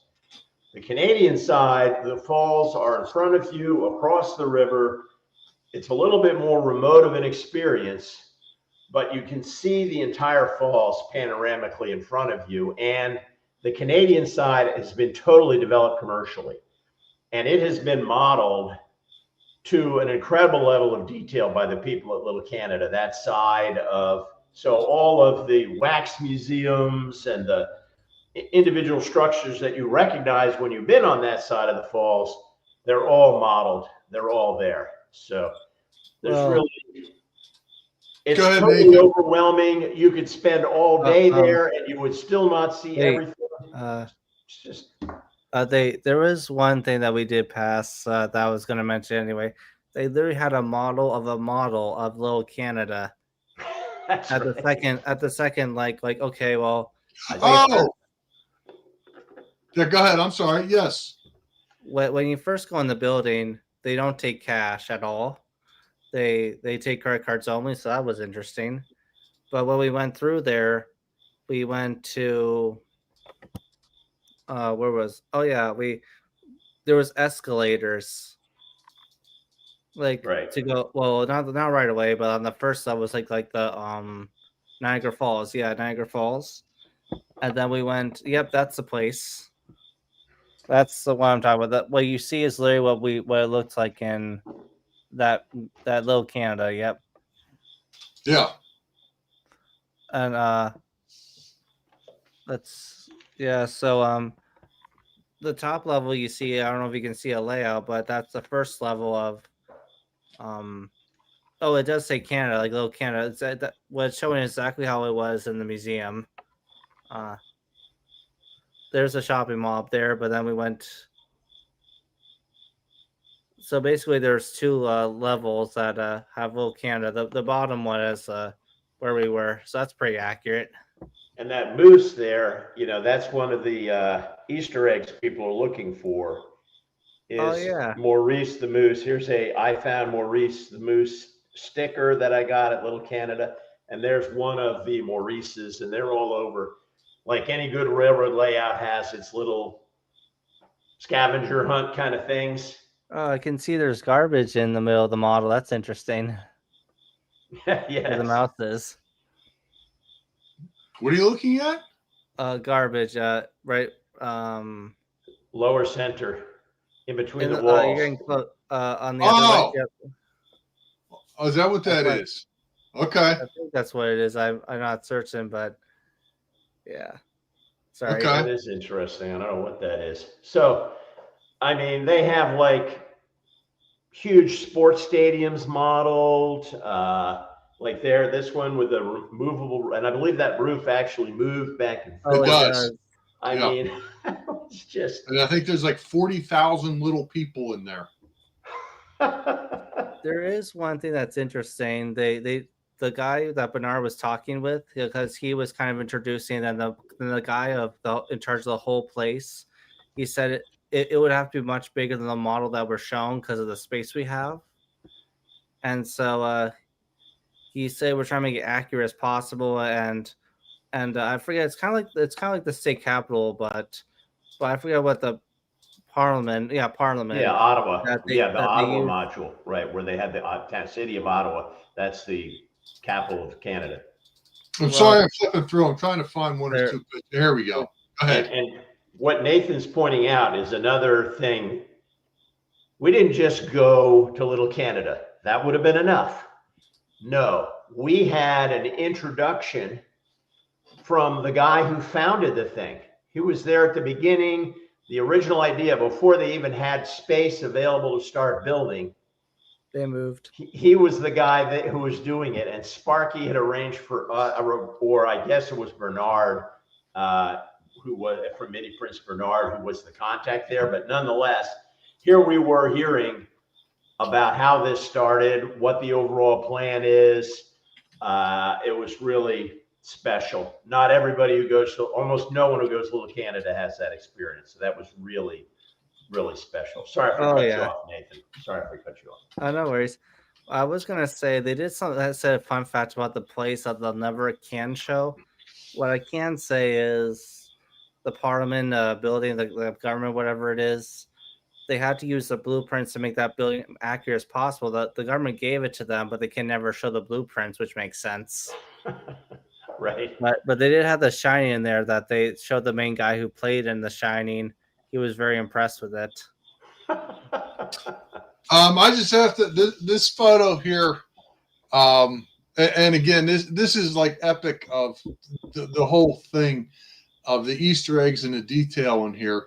So I forget the name of this. Well, I guess it's on here on the building here, and you have all these people on the street, which is just crazy. The detail that they went into. but is it the next photo or the one before that? So here, so you have Dracula with his coffin, Yeah, and they always I have don't know, little the creature details from that the were Black funny. Lagoon or something. He's got Correct. his, Yeah, I don't know who that is. Yeah. They yeah, always have little details that were pretty funny. yeah. So I mean, Stars. that's just an example of the kind of things that are in this. There's It somebody just blow riding me a away. coffin there in the street. Yeah, But notice all the cars are lit, yeah, right? Like they had modeled the Rainbow Bridge crossing from Canada back into the United States. All those cars were lit. yeah. Just I got a bunch of photos. Do either of you have any you want to share in particular? I can. I could say they I don't think we didn't mention this, but there's a snow scene that they said they're gonna probably put like make the place feel cold to know what it's like when it is cold in the real place. I forget what place that's called, but yeah, I thought that was Montreal that was modeled in. So I mean, I just think you can go ahead and go through your pictures, Dave. If you're done, I have some, but it was just. I think I might have some. It's overwhelming. I definitely have shots of this. Okay, well, I'm going to show this one here. So we were talking about was it Murray or Maurice, the moose that's all over? Yeah, Maurice. And each Yeah. section has 3 of them. So you have to find 3 of them in each section. I And didn't if you look realize that. kind of on the left in the middle, you see a little red dot, and he's hiding in the tree. So sometimes it wasn't really fair where they put it. So yeah, you're like, Oh, okay, I see. yeah. So there he is in the tree. Right. He looks just like my sticker, doesn't he? With the white Yeah. stripe around his belly and the Canadian maple leaf. About it. Yeah. So anyhow, yeah. So that's Maurice the moose. I could go through each one of these. I mean, it's just the details crazy. Yeah, this foot race. This was like people starting out a 5K race. Yeah. Hundreds of runners, hundreds of running figures built up or running across. Okay, do you have photos to show? Oh, I I do. do. Go, let Okay, Nathan do it. Nathan, Let Nathan do it. I actually have 2, but I can't like control it. I Right, have but 2, but Dave can show yours. Okay. Is it, So is this, oh, there's the loop. Is this more so there? this is the room outside, but they want to make it cold, like literally cold. Right, they were going to make that room cold, so when you walked in, you felt like you were in a snowy Yeah. environment. Yeah. Oh, and then the next one is like the yep.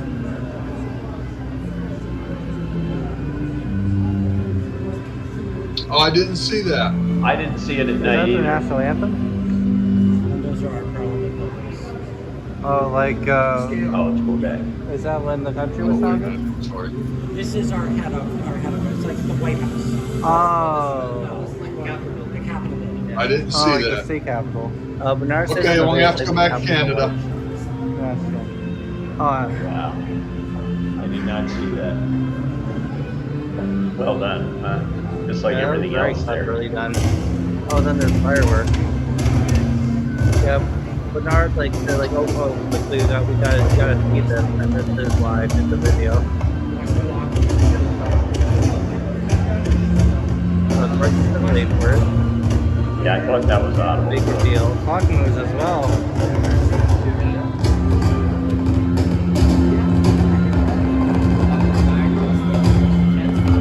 But it's so cool.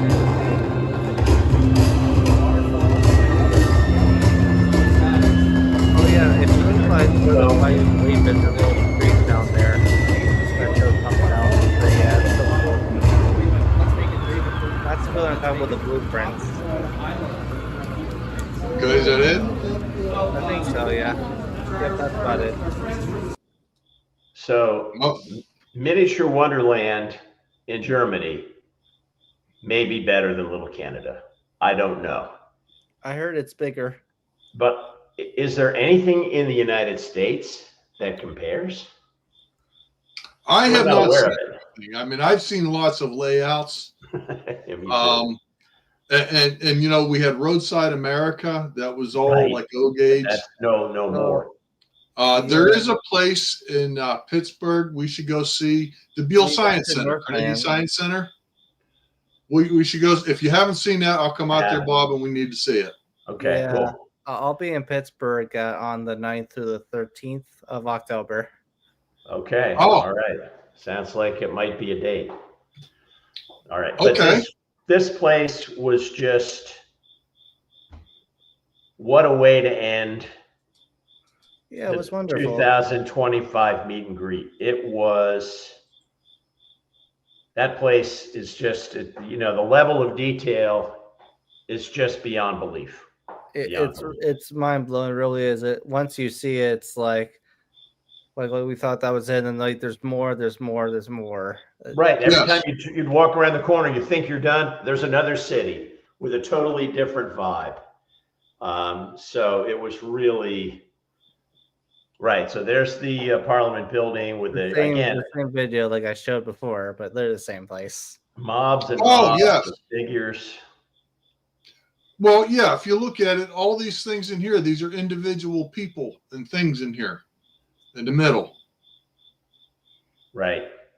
You know, I mean, what is it? There's got to be 200 characters in there or something, more than that.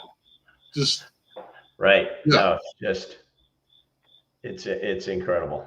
It really is incredible. okay. So we're nearing the end here. We've got to wrap this up soon. I got to say, Nathan, I did enjoy having you with me. You kept me awake. We had some fun stuff to talk about. And Nathan is right on top of it with the Google Maps. You're like, Nathan, I need to get somewhere. He's like, boop, boop, boop, boop. Okay, go down here and make a left.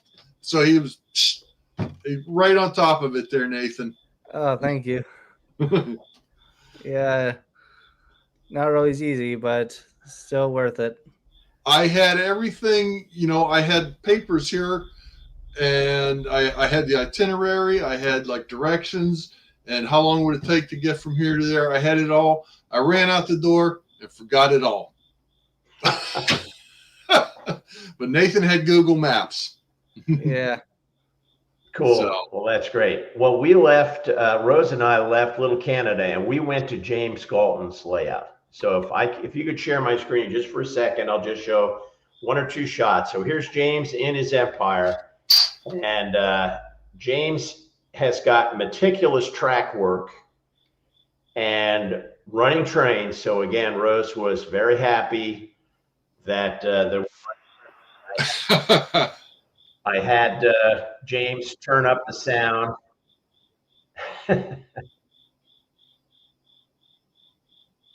Oh yeah, I was there before.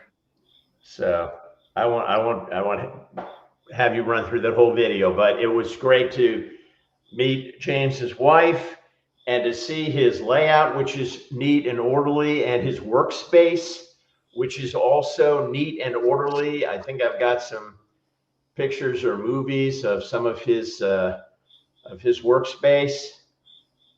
I mean, Oh, you were saying that was an incredibly disgustingly organized space. I've just moved into my space and it's already more disorganized than James. So we had, and I do recommend, you can take me off the screen share, Dave, now, but I wanted to acknowledge James for entertaining us. And from there we went to, as I said, we ultimately ended up at Niagara Falls, but we also went to those who might be thinking about doing a trip back up there to replicate some of this. Little Canada alone is worth the trip in my view. But we spent some time in Niagara-on-the-Lake in Canada, and that is a charming town. It's a wine region, really nice, fine dining, just a charming area. And yeah, I think you're right, Anthony. I've got to get over to Germany and see. I don't know what that is. We'll have to see it. No, it's they've got planes taking off from their airports. They've got, it's incredible. But I do recommend that whole area. It's an area with a lot of fresh delicious fresh fruit and vegetables. You know, it's kind of a Mediterranean climate right there around Niagara Falls that supports a lot of, you know, really nice farming and wine production, and you've got the lakes there. So it's a great place for a vacation. And if you can combine Little Canada, Otter Valley hobbies, you don't even have to have Sparky organizing everything perfectly the way we had in order for you to have a great time in the Toronto, Hamilton, Niagara Falls area. And it's all within an hour of each other. So it's very drivable and really a really pleasant experience. We went to this butterfly conservancy place right by the falls, and they had like 45 species of butterflies and just thousands of butterflies flying around, landing on you. I mean, it was just Rose, I could barely get her out of there. And so there's a lot to do in that area. So thank you again, Sparky. And Dave, thanks for the idea for this show. It was a great idea. Yeah. I think with like normal videos, at least it shows a little more of what really happened and makes the whole thing more fun and more memorable. Yeah, it was incredible. It was really incredible. I told Sparky, yes, I'll go up there again since I have my passport. I'll go up and visit him, and we'll do it. You know, I'll go visit Little Canada again. Yeah, even if you had to pay $30 American for parking, you'd do it again. Yeah, I would love to come back. We'll see what happens if I have the chance. Yeah. But the you know, and for those who haven't been, in my experience at Customs it was a non-event. There wasn't much waiting. When we came back across the border, we had wine, we had things that we could declare. We were within the limits. We were not to be paying any duties. But they just said, "Oh, this old man, let him go." So they didn't even ask if we had anything to declare. I don't know if I caused too much trouble at the border. Who knows? So What's that, Nathan? I don't know if I caused too much trouble talking too much at the border. Well, I guess, Bob, you're trying to stir something up there. And so in case anybody's interested, Nathan and I actually did get stopped at the border. There's probably about 4 different reasons why that could have happened, but they had us pull over and wanted to search my car. And one thing was they said, "Do you have any alcohol or tobacco?" And Nathan said, "No." And I said, "Yes." Well, I guess that's probably what started it. So, but it went fine. They looked through my car and said, "Yes, you have beer. It's okay. You're allowed to have beer in your car." So it wasn't that bad.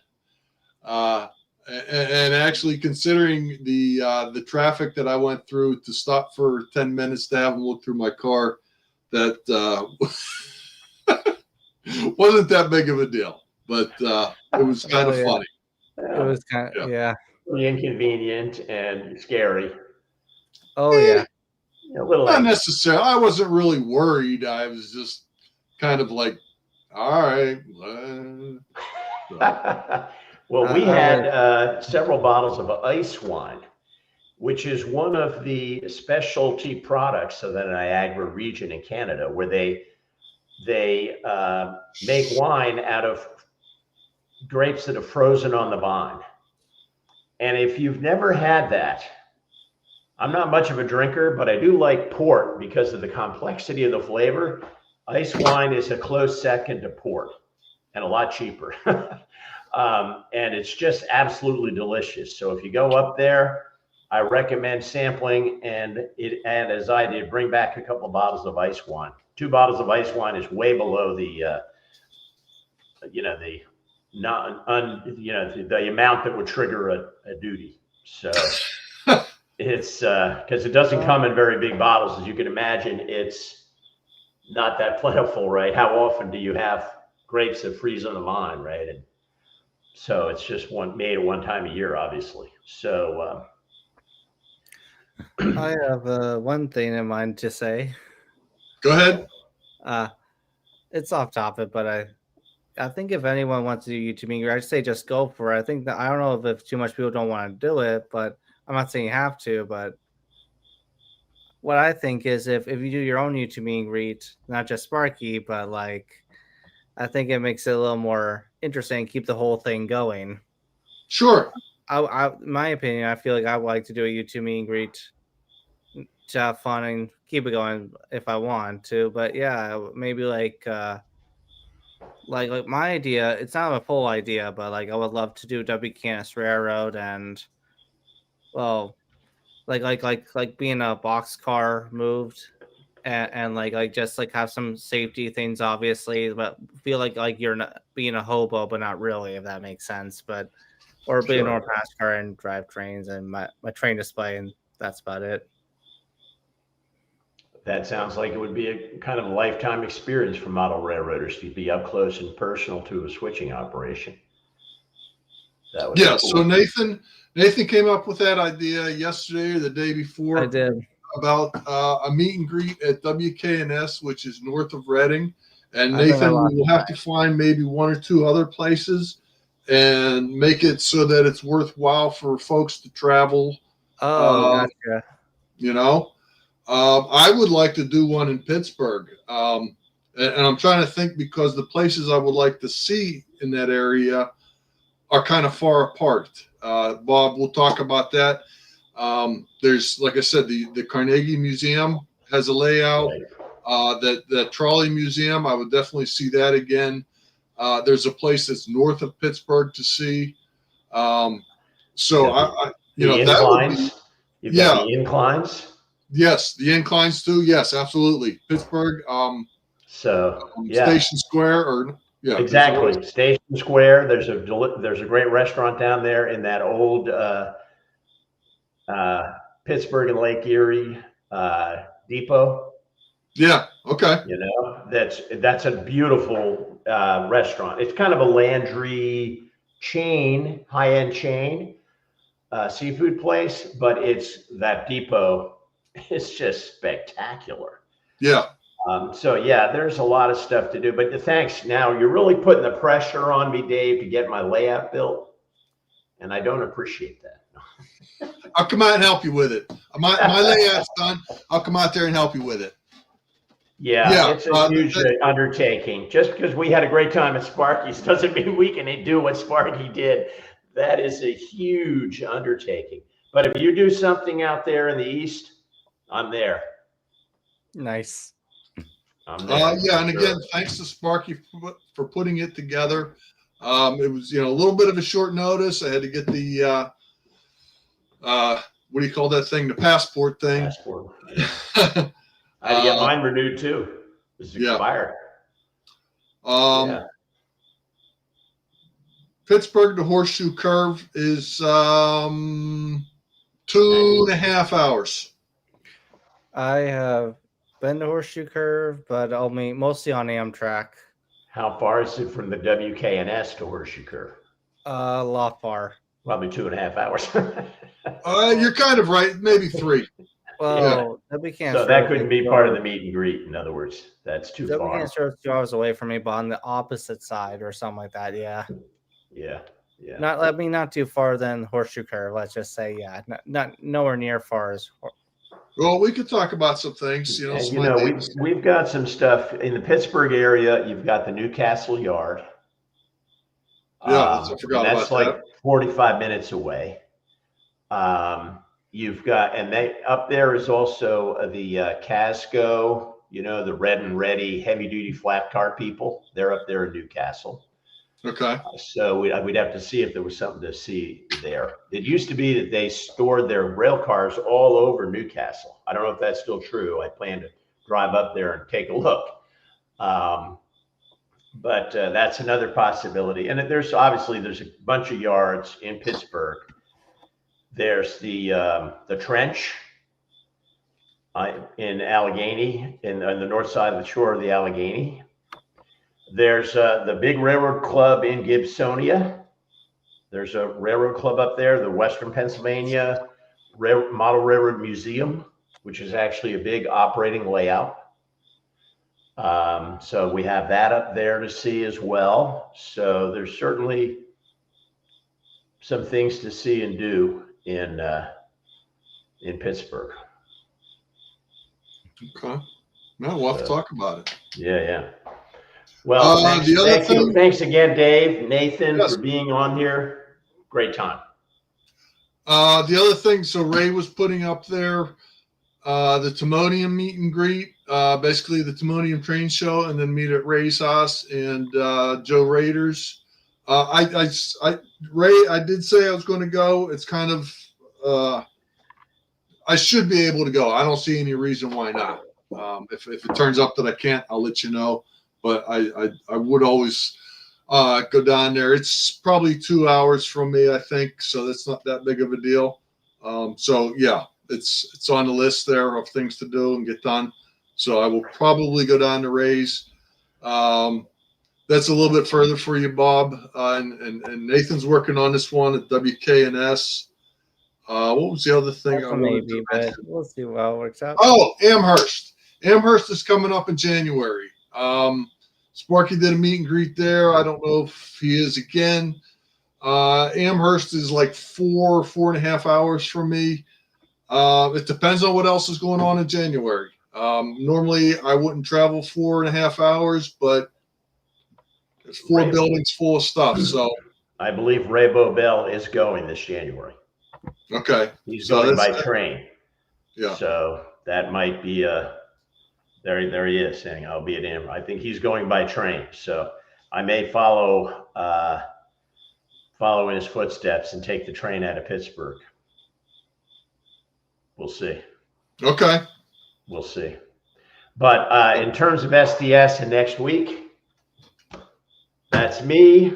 Sorry, you're going to get 2 weeks of Bob going on and on. It's I'll definitely have out a link with a basic agenda. It's going to be my usual potpourri of topics. It'll certainly include some of my new 3D printing addiction and some of the things I printed. I've got a model I've been making of 3D parts that I have that I've printed that's coming together nicely. So those are a few of the topics. I've got a piece I want to share with you and discuss about how to get youth into modeling and model railroading. And so those are just a few of the things. I'll have probably 10 or 12 different topics for us to spend our time together productively. I will be just back from a trip to Dallas. I'm traveling to Dallas on Wednesday, coming back on Saturday. Going to spend a little time with our new grandson in Dallas, and Rose is going to stay a little bit longer than me. I think 2 days with a 4-month-old is probably all I can stand. But I'll be back on Saturday and ready for the Sunday show, and I look forward to seeing you all then. Okay, let's wrap it up. We're going 2 hours. Nathan, what was your favorite part of the meet and greet? I think Little Canada. Okay. I did enjoy that. Bob? The people. Yeah, well, people too. The people. I mean, as far as the things that we saw and did, Little Canada, but yes, meeting the people and the whole adventure. And it's hard. It's an unfair question because it was all a lot of fun. It was. He likes to do that. Sparky comes up with questions like that, but yes. Yeah. And I'm glad I went to Canada. Yeah. I was going to say, it's pretty close and you are in a foreign country. It's one of the easy things to do to cross over into Canada, and you've got different currency, and it does feel a little different. It feels like a real vacation and like you've really gotten away from home, but very safely. It's not like there's a language barrier or anything like that, other than sharp practices, people ripping you off for parking. And we were warned about that. We were warned about I that. agree, before Todd. I we went agree. there. Thanks, Todd. So everybody have a good night and a good week. You got it, Sparky. Okay. See Bob next week. We'll work on a couple meet and greets. See you next time. I don't know when I'm on Have again. an awesome day. And have an awesome day. All right. Peace. Take care, everybody. Bye-bye. Bye.